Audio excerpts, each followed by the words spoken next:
నెల్లూరు జిల్లా కోట మండల కేంద్రం నందుగల అంబేద్కర్ గురుకులాన్ని యథాతథంగా కొనసాగించాలి అని నెల్లూరు జిల్లా కలెక్టర్ కార్యాలయం వద్ద నిరసన కార్యక్రమాన్ని చేపట్టిన Bahujan Samaj party, Bahujana youth force, Bahujan Samaj party జిల్లా అధ్యక్షులు బి శ్రీరామ్ మాట్లాడుతూ, గత 40 సంవత్సరాలుగా దళిత బహుజన విద్యార్థులు చదువుకుంటున్న ఈ కోట గురుకుల పాఠశాలని వేరొక చోటకి మార్చడం అంటే దాదాపు 600 మంది విద్యార్థుల భవిష్యత్తును నాశనం చేయడమే అని తెలిపారు.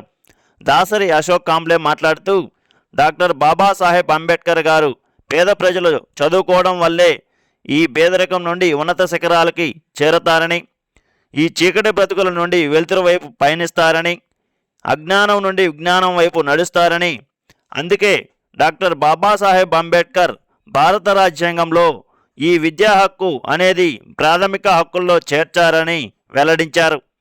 ఇకనైనా ప్రభుత్వంలో పెద్దలు సమాలోచన చేసి ఈ కోట గురుకుల పాఠశాలను మరొక చోటికి మార్చకుండా నిలుపుదల చేయాలని కోరారు.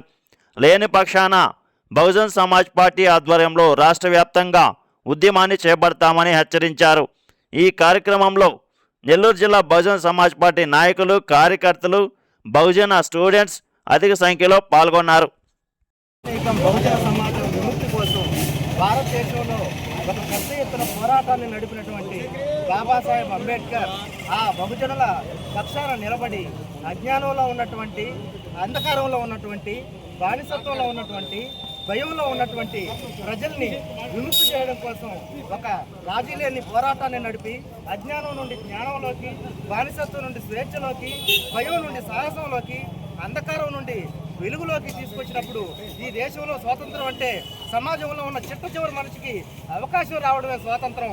తెల్లదొరల చేతుల్లో నుంచి నల్లదొరల్లోకి అధికారం మార్చడం స్వాతంత్రం కాదని చెప్పి పోరాటాన్ని నడిపి అందరికీ సమాన హక్కులు అన్ని రంగాల్లో ఇవ్వాలని చెప్తే ఇన్ని సంవత్సరాలు గడిచిన ఇంకా ఈ దేశంలో నిరక్షరాస్యత, అసమానత్వం, కులతత్వం, మతోన్మాదం వంటి దేశాన్ని పట్టి పీడిస్తూ ఉన్నాయి.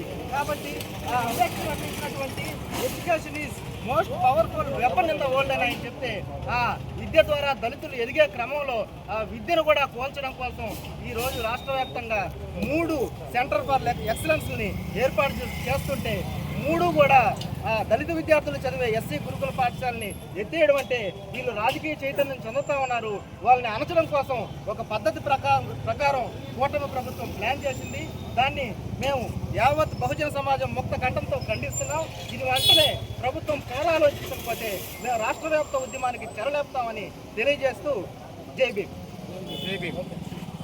జిల్లా అధ్యక్షులు, ఇటీవల కోటలో ఉన్నటువంటి గురుకుల పాఠశాల గత 40 సంవత్సరాల నుంచి అక్కడ ఉన్నటువంటి పేద విద్యార్థులకి ఎంతో విద్యను అందించిన గురుకుల పాఠశాలని ఇటీవల ప్రభుత్వం సెంటర్ ఆఫ్ ఎక్సలెన్స్ పేరు మీద దాన్ని మూసివేసి అక్కడ ఉన్నటువంటి విద్యార్థులందరూ కూడా వేరే గురుకులాలకి షిఫ్ట్ చేయడాన్ని బహుజన్ సమాజ్ పార్టీగా మేము తీవ్రంగా వ్యతిరేకిస్తా ఉన్నాం. కాబట్టి ఇప్పుడు కానీ కోట ప్రభుత్వం పేద విద్యను దృష్టిలో పెట్టుకొని కోట గురుకుల పాఠశాలని కోట కొనసాగించాలని బహుజన్ సమాజ్ పార్టీగా డిమాండ్ చేస్తా ఉన్నాం.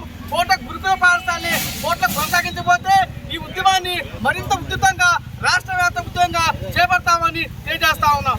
మరీ ముఖ్యంగా కోట గురుకుల పాఠశాలని ఉన్నటువంటి 600 మంది విద్యార్థుల్ని కోట గురుకుల పాఠశాల కూర్చేసి ఆ విద్యార్థుల్ని చెప్పకుండా పేరెంట్స్కి ఎటువంటి సమాచారం లేకుండా హడావుడిగా పేరెంట్స్ ఫోన్ చేసి పోలీసు వాళ్ళని దగ్గర పెట్టుకొని వాళ్ళకి తీసుకొచ్చి పంపించడం ఏదైతే ఉందో ఈ దుర్మార్గం చర్యని మేము వ్యతిరేకిస్తా ఉన్నాం. కానీ ఎక్సలెన్స్ పేరు మీద కోట గురుకుల పాఠశాలలో ఇంటర్, ఐఐటి విద్యార్థులకు కోచింగ్ కావాలనే నెపంతో, వాళ్ళకి బిల్డింగ్ కావాలనే నెపంతో కోట గురుకుల పాఠశాలని ఖాళీ చేయడం జరిగింది. ఐఐటి నీటి కోచింగ్కి మేము వ్యతిరేకం కాదు, కానీ ఆ కోచింగ్ ప్రభుత్వం వారు ఇంకో చోట బిల్డింగ్ పెట్టుకొని అక్కడ కోచింగ్ ఇవ్వచ్చు. కానీ పేద విద్యార్థులకు విద్య దూరం చేయాలనేటువంటి ఏ ఉద్దేశం ఉందో ఆ ఉద్యాన్ని మేము వ్యతిరేకిస్తా ఉన్నాం. అదేవిధంగా ఈ రాష్ట్రంలో మేఘాద్రిగడ్డ, అదేవిధంగా తాటికొండ, నెల్లూరులో కోట ప్రభుత్వం వారు కేవలము ఎస్సీ గురుకులాలను టార్గెట్ చేసి ఈ 3 ఎస్సీ గురుకులాలని మూసివేయడం జరిగింది.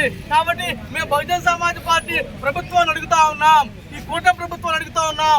నరేంద్ర మోడీ గారు అధికారంలోకి వచ్చిన తర్వాత ఈ దేశంలో దాదాపు 40 లక్షల మంది పిల్లలు డ్రాప్ అవుట్ అవడం జరిగింది. అదేవిధంగా వేలాది స్కూళ్ళు మూసేయడం జరిగింది. ఇదైతే ఈ నరేంద్ర మోడీ యొక్క ఆలోచన తీసుకున్నటువంటి ఈ రాష్ట్ర ముఖ్యమంత్రి గారు చంద్రబాబు నాయుడు గారు కూడా ఈ రాష్ట్రంలో నిదానంగా ఒక్క స్కూల్ ముందేసుకుంటూ పేదలకు విద్యను దూరం చేస్తున్న క్రమాన్ని రాష్ట్ర ప్రభుత్వం కూడా చాలా మంది గమనిస్తా ఉన్నారు. కాబట్టి ఈ రాష్ట్ర ప్రభుత్వం ఇప్పుడు కూడా ఎస్సీ విద్యార్థుల భవిష్యత్తుని దృష్టిలో పెట్టుకొని ఖచ్చితంగా కోట గురుకుల పాఠశాలతో పాటు తాడిగొండ మేఘాద్రిగడ్డ గురుకులాన్ని కూడా పునరుద్ధరించి ఆ గురుకులాలను అక్కడే కొనసాగించాలని బహుజన సమాజ పార్టీగా మేము డిమాండ్ చేస్తా ఉన్నాం.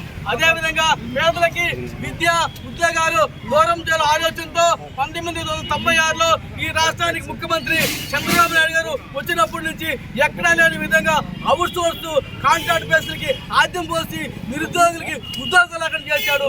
ఉద్యోగులు లేకుండా ఓ పక్క చేస్తూ అదేవిధంగా విద్య కూడా లేకుండా మరో పక్క చేయడాన్ని బహుజన సమాజ్ పార్టీ తీవ్రంగా వ్యతిరేకిస్తా ఉన్నాం, ఖండిస్తా ఉన్నాం. కాబట్టి ఇప్పటికైనా పేద విద్యార్థులు కడుపు కొట్టకుండా కోట గురుకుల పాఠశాలను కోటలో కొనసాగించి అక్కడ ఉన్నటువంటి 600 మంది విద్యార్థులకు నాణ్యమైన విద్యను అందించాలని బహుజన సమాజ్ పార్టీగా మేము డిమాండ్ చేస్తా ఉన్నాం. వర్ధిల్లాలి బహుజన సమాజ్ పార్టీ.